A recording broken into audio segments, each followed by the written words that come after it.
जानती है सलजान खातून, इतने सालों बाद अल्लाह पाक ने मेरी गोद भरी थी। अल्लाह ने मुझे औलाद की नेमत नसीब फरमाई थी। अब वो मेरे पास नहीं है, मैं उसके बगैर नहीं रह सकती। मैं मर जाऊंगी सलजान खातून।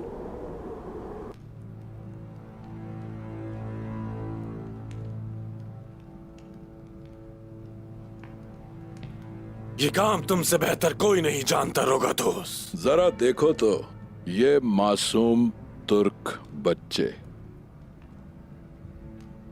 तुम बताओ,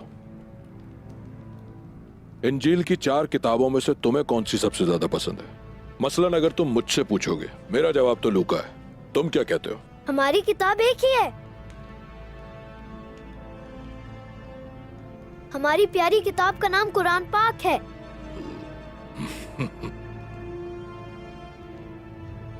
अगर इस बदतमीजी की वजह उस्मान है तो उस पर ज्यादा एतबार मत करो।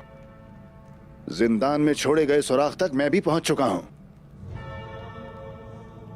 तुम्हारे प्यारे उस्मान को हमने जाल में फंसा लिया।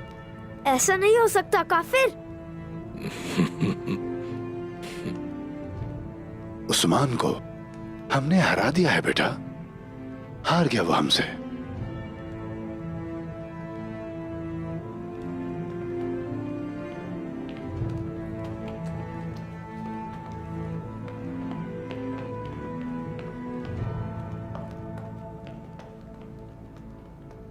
उस्मान कभी भी बच्चों तक नहीं पहुंच सकेगा, मगर नीकिया से अच्छे मुआहिदात करके लौटा है। इसका क्या फायदा?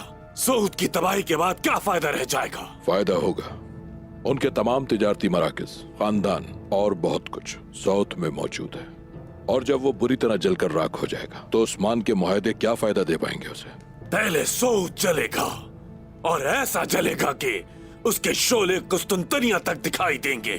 मगर सिर्फ जलना ही काफी नहीं होगा। पादरी गिरेकोर की अपनी जिम्मेदारी पूरी करने के बाद हम भी अपने सिपाहियों के साथ सऊद में दाखिल होने के लिए तैयार रहेंगे।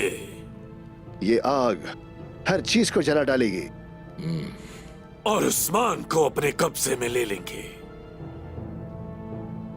मेरे ख्याल से अब हमें चलना चाहिए, क्योंकि हमें एक बहुत बड़ी आग जो भड़कानी है। मुझे उम्मीद है कि बहुत जल्द छोटे राहिब अपनी पसंदीदा इंजील के बारे में फैसला कर सकेंगे। फिर मुलाकात होगी।